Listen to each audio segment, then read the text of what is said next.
and they were all looking at different aspects of the rationalization process. And they have brought in, that is why, their own experience, the experience of their state citizens, and their unique problems of each state. So, sum and substance of it was that yesterday there was unanimity in the decision making.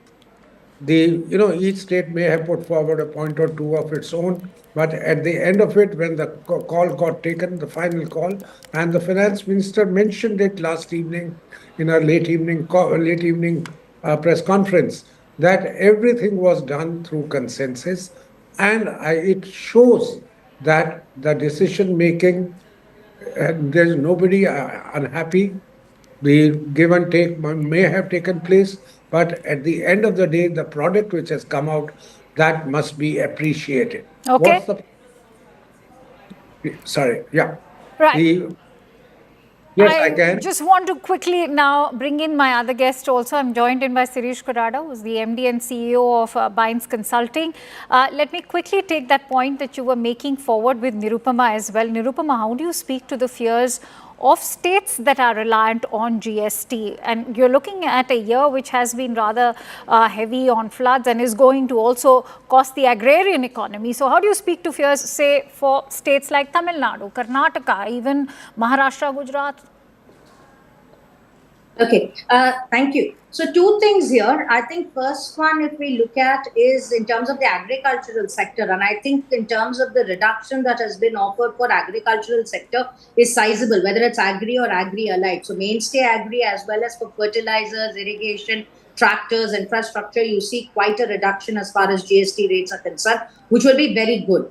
Second, in terms of revenue for state governments, see, GST anyway works both ways. And the sin goods, as it were, have all gone up to 40%. So they should get a share there. And even otherwise, when it comes to financing of disasters, I don't think GST revenue is the main source of revenue. It's one source of revenue, but there are other sources that they usually use. And we must remember that as far as state governments are concerned, the largest revenues after GST is from alcohol, which still stays where it is, and is from stamp duties, which still remains within their ambit. So I don't think that should be a problem in light of natural disasters or any kind of financing those are concerned. But with agriculture, I think we have seen a lot of relief that has been given both in mainstay agriculture as well as in allied sectors. Okay. Let me quickly go across to Sirish. In fact, I can also see Mr. Kishore Subramanian, who's a financial expert, has also joined in. But Sirish, I want to quickly bring you in on the other aspect, which is with regards to how this has been a boost for certain sectors, whether it is FMCG. Also, in terms of medical insurance, what is your outlook when it comes to reduction of this GST, especially when it comes to cancer drugs, even equipments? Thanks, Akansha, for the question, and thanks for inviting me here. I must say Diwali has come early from a business perspective. Let me make a couple of macro points and then get specific on industry-specific sort of conversations as well. But at a macro standpoint, what do businesses want? They want continuity, they want stability, and they want improved sentiment. I think this will be a broad-based rally. And, if you look at the global markets, the bull run was happening for the last couple of months globally, but India was being floated by the DIIs. We're hoping that the sentiment is going to turn with the GST reset, as we call it. And that is going to prop up not only the DIIs, but also move the market and get a lot of FII money. Now, there are always winners and losers. Some gain more than the others. And obviously, whether it's automotive, infra, IT, pharma, insurance, these are some of the leading industries that are going to really gain from it. But I think with such a reform, there are going to be broad-based benefits across the board. We at Binds are very excited by this. This is not only going to help the image of India and also put India again back onto the front pages and boost sentiment across the world. Okay. So, Kishore, let's quickly touch upon the trajectory of the Indian economy. Many were talking about how the Trumpian tariffs could have impacted that trajectory or the forward momentum, so to say, which as India was sort of predicting, could have led to India making it to the top 3 economies in the next couple of years. Do you think that momentum will now be preserved, one which had perhaps been impacted given that we had witnessed Nifty and Sensex both be extremely sluggish for some months now? Good evening to all my panelists. Let me first tell you that GST and the momentum in the market will not have a big correlation over a long period of time. Okay. What will have a correlation will be the quarterly performance. Q1 GDP at 7.8% is a very, very good number, but honestly, the GDP deflator of 1% is not something I'm buying, but it could be 1.5%, it could be a little more. But what's important to understand that India will still stand out as one isolated market that will do much better than the rest of the globe. But having said that, we need to understand the macro data very clearly. We are in a sub 4%, sub 3% inflation rate. Are we going to steady state maintain it? The answer is almost a yes. But is there global turmoil that can impact and jolt the market? Yes. In terms of exports and a specific question related to Trump's tariff, let me tell you, the $64 billion impact that is going to happen on the export is not going to be substituted by anything else. GST trickle effect and reconsumption of the surplus in the hand of the investor or the consumer is going to come back. But having said that, long-term India seems to be very poised to grow at 7 to 8%, 9%. If we cross 8.5%, it will be amazing as an average. Because at 8% GDP and add about 3-4% of inflation, deflate the US dollar depreciation, if we can grow at 12 net off in terms of nominal GDP, we will multiply every 6 years. So 24 years from now, 23 years from now, we should be about 4 times at 3.7, 3.8 trillion dollars. That simply multiplies to about 6.5, 13, 14, and then 28 and 57. Okay, Mr. Dua. All right, Mr. Dua, I want to quickly bring you in to weigh in on that point that's just been made. How do you view the fiscal sustainability of this, given that several opposition-ruled states have also highlighted their own set of concerns of this leading to a deficit? I think it is manageable.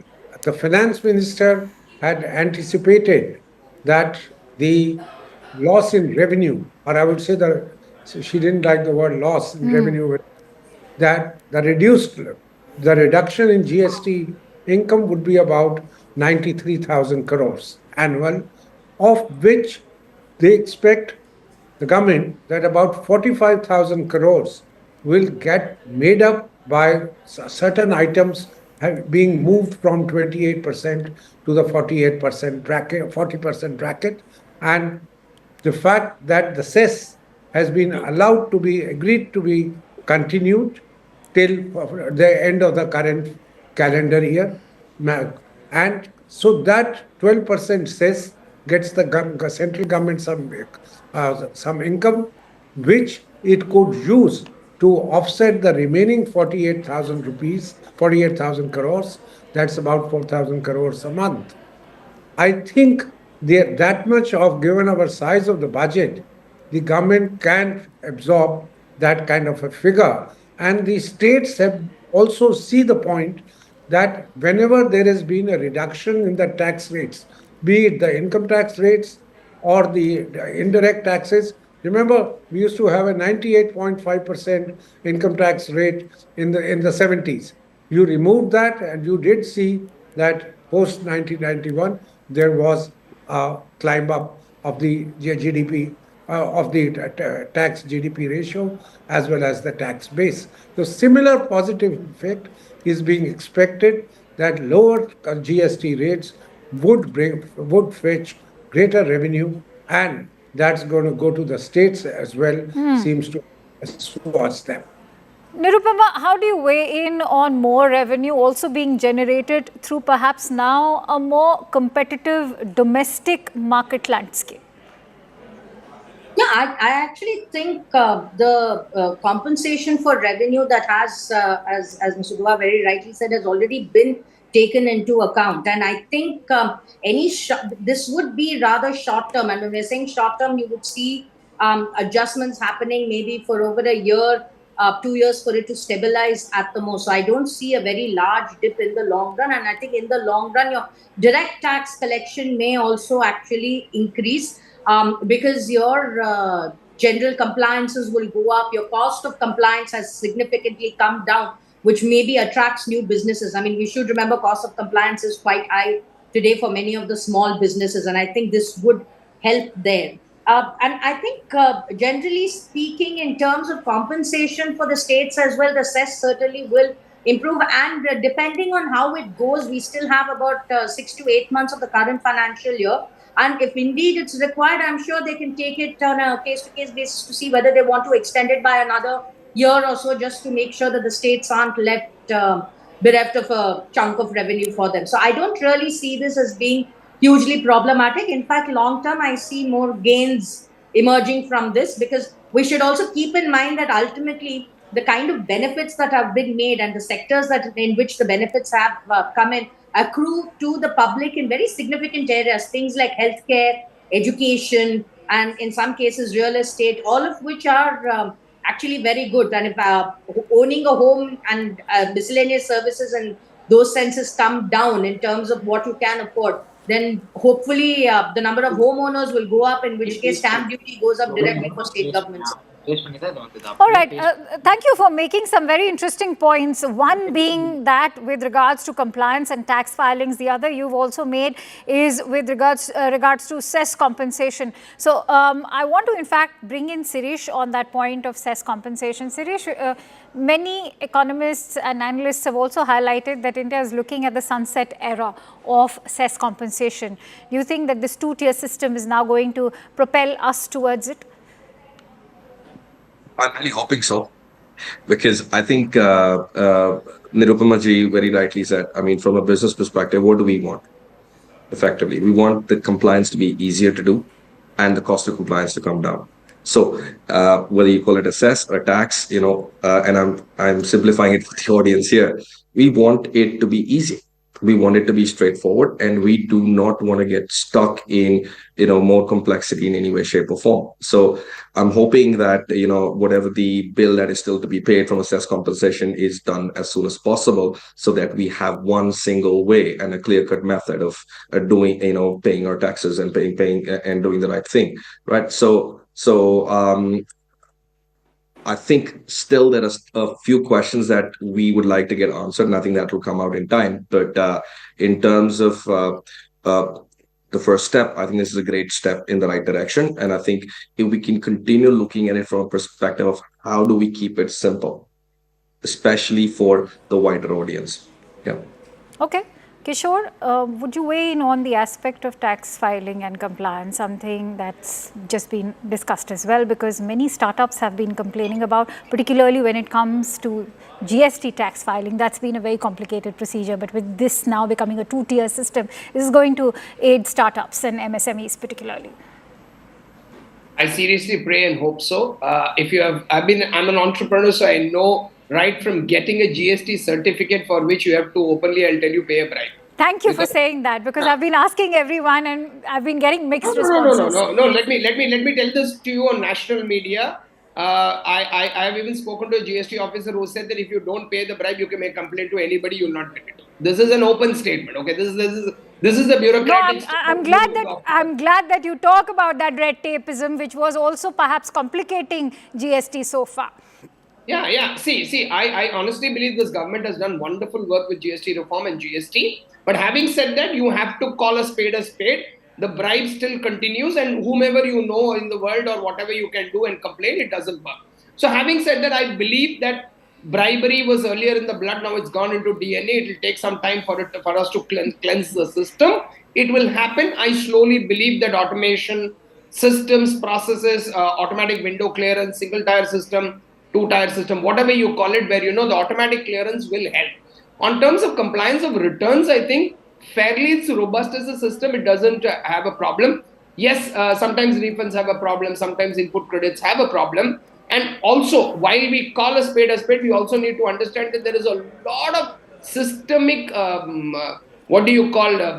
bad misuse done by people also, because wrong input credits. For example, I do something for my house and I claim it for my office, and these type of things can be happening in the system.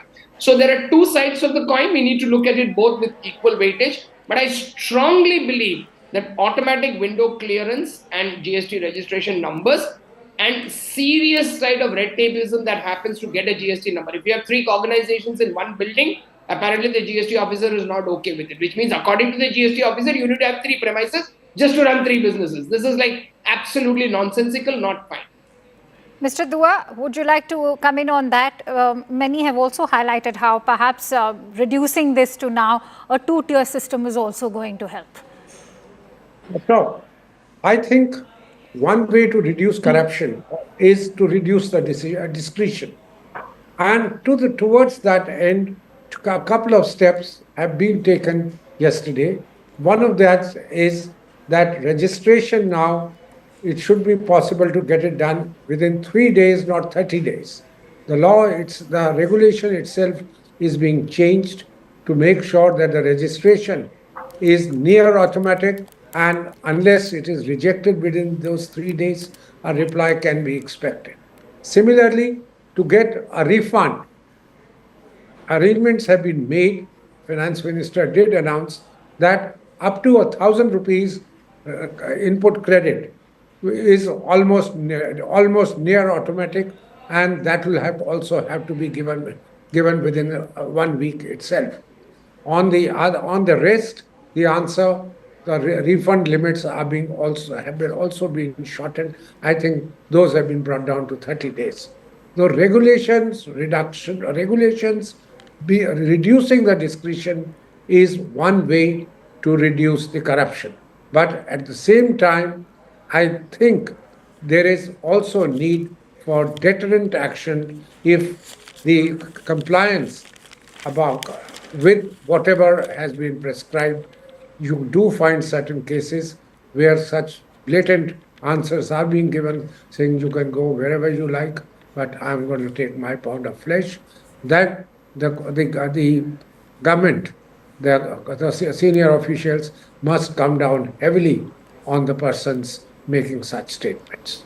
Okay, Nirupama, I want to quickly also allude to what the former Finance Minister, Mr. P. Chidambaram, has had to say. He's in fact questioned the timing of this. He's saying that it is a welcome move, but 8 years too late. And what is it that drove the government to do so? Is it the sluggish growth? Is it the elections in Bihar? But more importantly, he's highlighted some very interesting points that include rising household debt, falling household savings, of course, Trump's tariffs as well, or is it all of the above? I'd like your thoughts. Look, I think declining savings rate possibly can be a trigger, but I don't think that's really the reason. The fact of the matter is, it's not that the government has just been sitting down on GST reforms and suddenly woken up one day, met and said, let's make the reforms. I think for the last 7 years, for anyone who's been generally familiar, the subgroups that have been there have constantly interacted, have constantly spoken. And also the part of the matter is, it's given, I think, about 7 or 8 years to generally see where GST collection rates have stabilized, what has usually been the collection, so that you're not basing it on 1 or 2 outlier years. We've seen in this period the introduction, COVID, post-COVID, recovery. So you've had different kinds of economic scenarios that have happened, which helps us kind of also understand what kind of GST collection one could expect in a year. And now to make the changes, it makes sense. And I think the fact that there's always been reviews happening on an ad hoc basis during this period, and this is more of a proper, holistic, comprehensive review and reform that has happened. It is not to say no other reform has happened in the last 7 or 8 years.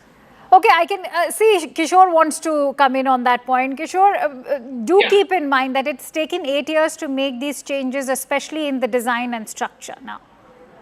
Yeah, do agree that it has taken 8 years. But let me tell you, just giving a counter on what Mr. P. Chidambaram said, sure, it is better late than never, but because Congress could not even implement GST. So they have no locus standi in terms of talking about GST. Point number one. I often keep saying on debates and public platforms that India progressed when we moved from UPA to UPI. That's the truth of it. And when you talk about oppositions, let me tell you, I was on a debate yesterday where, a DMK spokesperson was telling that DMK, the ironical fact was that, DMK was opposing India buying oil from Stalin's Russia. That's the kind of irony we have in today's politics. So having said that, I will very clearly tell you that these things take time, because we are not dealing with a population of 10 lakh or 20 lakh. We are 3.5 times or 4 times the size of America. It's very, very difficult. I think it is late, and specifically sectors like health insurance and life insurance, where GST should not have been in the first place. But having said that, we are much better off. It has taken some time. I don't give any weightage to the opposition claims on the delay and stuff. It is some government where we should be happy that implementation is happening. Better late than never. There are glitches. We will overcome it over a period of time. Suresh, I'm sure you'd like to also weigh in on, make that point, but on insurance premium taxation. Fortunately, one of the opposition states, which is the TMC, have hailed the rollback as, in fact, a victory for the common man. So would you like to also come in on the importance of insurance premium taxation? Because remember, our finance minister was also slammed for it when she endorsed it earlier. Let me just make a quick point to what Kishorji was saying. I obviously do not want to comment on the politics of this, but no, but do take a moment to weigh in on insurance tax. I will. But I think we've got to look at it from perspective of what this does. Keeping the timing aside, we've got to look at the forward timing as well. From where we stand, I don't think the market volatility and global volatility is going to change. There is still so many volatile situations. If this is going to be a shield to kind of boost domestic consumption and therefore protect us from global volatility, then it's a good thing. And if whether it was timed that way or not, I think this helps protect us from that perspective. Now, from an insurance standpoint, it is a blessing in disguise. I mean, the number of people who've come and said, we're so happy because our insurance renewals are happening after the 22nd of September, and our insurance is going to get cheaper. I think it's a fantastic move. My only humble suggestion would be, if we are going to promote insurance, and which is a good thing, and it's going to obviously help protect people and individuals in difficult situations, why limit it to individuals doing the insurance? Because it does not apply to corporates doing the insurance or group insurances. So my request to the government is wider the net. Because if more people come under insurance, the sort of dependency on the government reduces, irrespective of which way the insurance is actually is brokered, right? So that would be my humble request. Okay. But I think it's a great step, and if it promotes more people, especially from tier 2s and the rural economy, to kind of get insurances not only for life but also their crops, also their products and services, I think that will really help secure on a rainy day or on a bad day. Okay, I want to quickly bring in Nirupama. I think she wants to make a point, and I need to quickly go across to Mr. Sanjeev Sanyal's interview that he did earlier during the day. But Nirupama, please go ahead. Very quickly, I think the insurance bit is also very important, because you see, with gig economy growing and with new products coming in, you've suddenly got a whole new market. And with gig economy and with the kind of payments and the kind of earnings that they have, it becomes more and more important to make insurance affordable. And the GST component was a very, very big component, and actually a deterrent for a lot of them to avail of insurance products. So to that extent, I think this makes a lot of sense. Maybe a little late, but good thing that it's come about. All right. Stay with me, all of you, please. We have a very interesting conversation over here. That is with PM's advisor, Sanjeev Sanyal, who defended the GST reforms, saying income taxes have already been lowered to support the middle class. He added that higher taxes on luxury goods help strike a balance between taxing the rich and easing the burden on the common man, calling GST a partnership between citizens and the state. He's also said that both must work in tandem. That's a point we can perhaps also take forward with all our guests today. Let's listen in first. So you believe that even mid-size and luxury cars at 40% will actually be cheaper than they were earlier? Because the cess has been removed. Once the compensation cess rolls off, so not immediately, but the idea is that at some point the compensation cess rolls off. So at that point it will be, because not by the same amount as for the other cars, but from current levels, yes, it will go down. But as far as the other sin goods are concerned, I mean, I am in favor of having very high tax rates on tobacco products, for example. Nobody is going to argue there on tobacco or those which are harmful for the system for health, and they are a hazard by default. And socially also, perhaps Bharat wants to overall reject it. But when it comes to mid-size cars, when it comes to aspirational luxuries, then they would say that the middle class, which is perhaps wanting to rise, is being told, no, you're going to get knocked down back further. That I think is a bit harsh. As I said, there already taxes have been reduced in income tax very, very substantially, as you know, earlier in the year. So as poverty levels fall and people move into an aspirational middle class, space is continuously being created, in fact, for the growth of this middle class. So they are the beneficiaries of a lot of these taxes that will be reduced. And yes, eventually we have to pay taxes somewhere. And so, why not on certain luxuries? But, I'm not a socialist, but I do think that the rich do need to pay a little bit more than the not so rich. That is the way a market-based system would best function. So are we looking at eventually, over the course of the next few months, this settling at 5, 18 and 40%? Is that how we are seeing the entire tax bracket now on GST? No, that's what has been, yes, that is indeed the case. But as I said, there is the additional issue of the compensatory cess rolling off at some point. That still needs to be worked out, exactly how that will work out.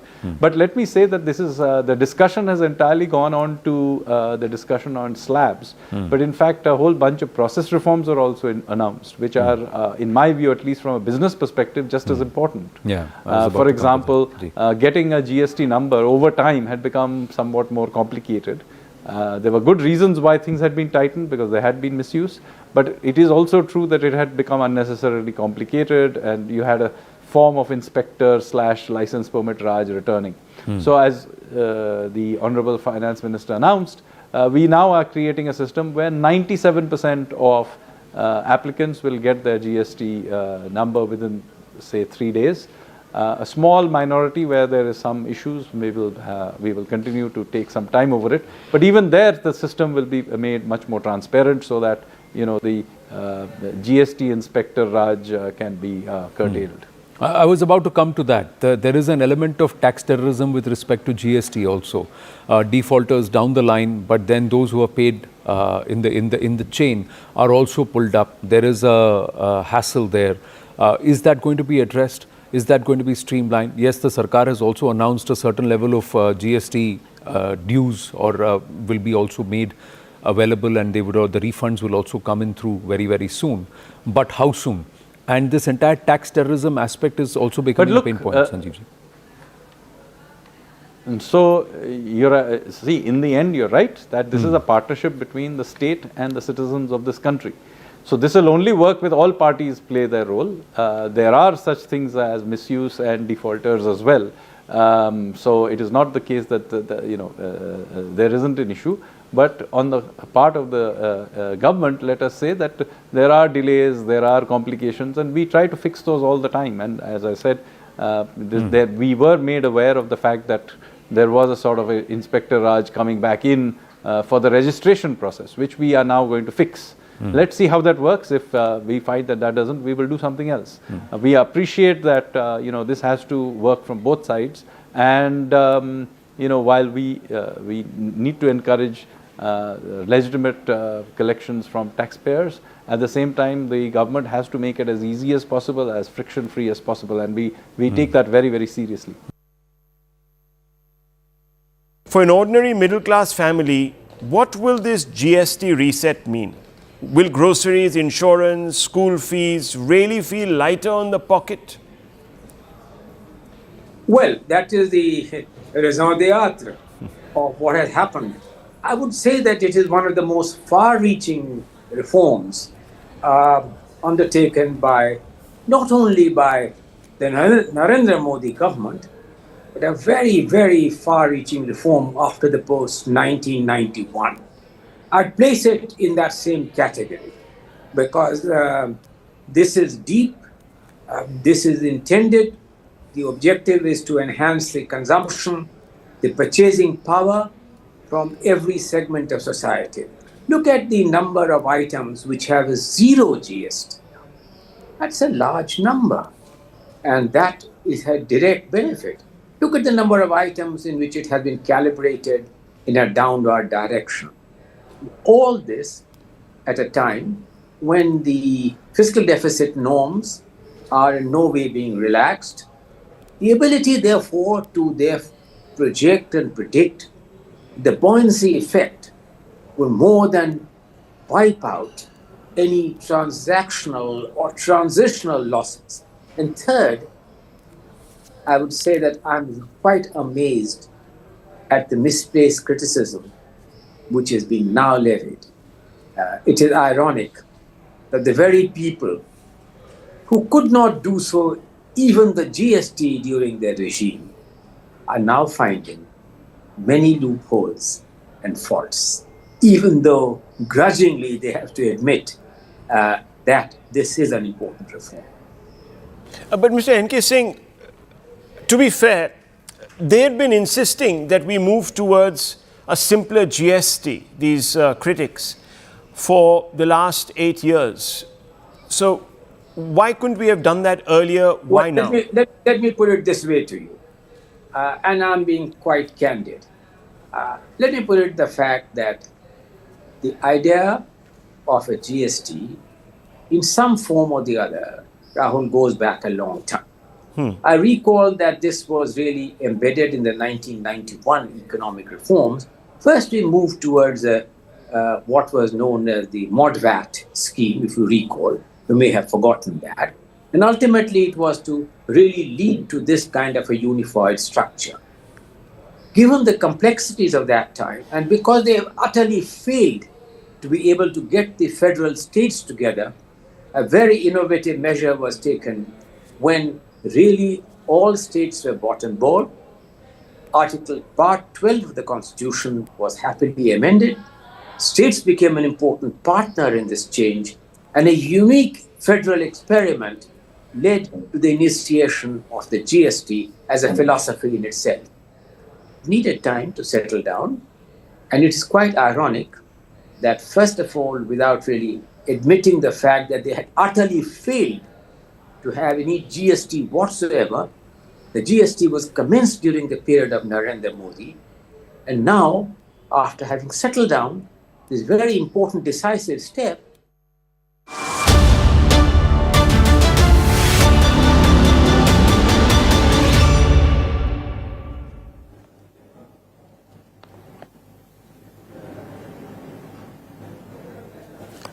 Piyush ji, thank you so much for giving Network 18 this exclusive interview. Welcome to the show. Thank you. What a day to be interviewing you. You know, historic reform in GST rationalization. You've been in the center of news for so long, so it's a great time to be interviewing you. My first question, all this started with the Prime Minister's address on the 15th of August, Independence Day, when he spoke about Atmanirbharta. He framed it in the context of Swadeshi, he framed it in the context of quality drive, and he also, so that is where it all started, and it has led to this. He gave a hint to us on that day that big reforms are coming. So here it is, your first reactions on this GST rationalization. Well, I'd like to compliment Prime Minister Modi for taking this bold decision. I see this as the most transformative step the nation has seen possibly in the last 50, 60 years.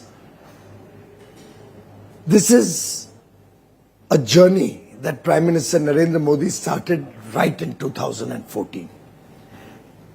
Back then, he spoke about making in India. He was conscious that ultimately we will have to become self-reliant. Atmanirbhar banna padega. He promoted Digital India, he promoted Startup India. Swachhata was at the core of his working. Yes. He started the concept of trusting the people of India. Remember, one of the first decisions was you don't need to notarize a document. Right. It was crazy. A Xerox copy, needed a notary, and you spend money, go and sit before and plead with somebody. For him, ease of doing business is the pathway to a developed economy, and ease of living is a commitment to the people of India to ensure wider prosperity and inclusive growth. And these decisions yesterday have happened over a sustained 11-year journey of taking a broken, fragile 5 economy to become the top 5 economy of the world, soon to become the 3rd largest by 2027. An economy that was low on growth, high on inflation, an economy that was starved of foreign exchange, with a completely broken banking system, an economy where there was no hope, investments were falling, right. Our passport had no respect anywhere in the world. Inheriting that from the Congress, Prime Minister Modi, brick by brick, step by step, brought reforms, brought changes, showed that he trusted the people of India, focused on better quality of life for the poorest of the poor, through various initiatives, brought social security into their lives, got 25 crore people out of poverty, faced the crisis of COVID admirably, without letting the economy collapse as happened in many other developed nations. In fact, bouncing back so well that for 4 years now, we are the fastest growing large economy. Last quarter was 7.8% growth, yes, with only 1.55% inflation. Who could have imagined, if you look back at 2014, Rahulji, yes, that in a decade, this country will transform so rapidly, right, so beautifully, and a foundation will be created on which a $4 trillion economy aims to become a $30 trillion economy by 2047. That, I think, is Prime Minister Narendra Modi's very astute handling of the economy, and this transformative steps that he had alluded to in his 15th August address, of course, is a labor of love. It's happened over many months of hard work. Yes. The Finance Ministry, Nirmala ji, the groups of ministers from the states, absolutely, the groups of secretaries, all working, recognizing that now compensation cess will no more be required. We got the elbow room to be able to give this huge bonanza, right, and give our consumers the opportunity to spend more and give a boost to the Indian economy. So we'll discuss all these points one by one, but first let's stay with GST for a moment. How do you think there was also, income tax cuts, for the bonanza for the middle class in the last budget, followed by now rationalization of GST, a long-standing demand. Like you said, it's taken months of, work on it. Are you sure that this is, how confident are you that this is going to spur demand, spur consumption, and also eventually investment? It's very logical, Rahulji. Take, for example, the reduction in cement from 28% to 18%. Yes. It suddenly brings down the cost of real estate and building a home. Prime Minister Modi has already provided a free home to 4 crore brothers and sisters, families in the country, another 2 crores more in the coming 4 or 5 years. A reduction in cement price also helps the middle class now get the ability to own an affordable home. When you reduce the price for tractors, tractor parts, all other farm equipment, you are helping the farmer modernize, helping him improve his productivity. Right. When you make the two-wheeler cheaper or a small car cheaper of 1200cc, the aspirational middle class, the young man and woman who wants to have a two-wheeler, gets encouraged and is able to afford to buy a two-wheeler, with interest rates also simultaneously coming down, yes, thanks to low inflation and loans becoming cheaper and easily available, right, in a strong banking system that we have today, not what we had in 2014. When the housewife goes out into the market,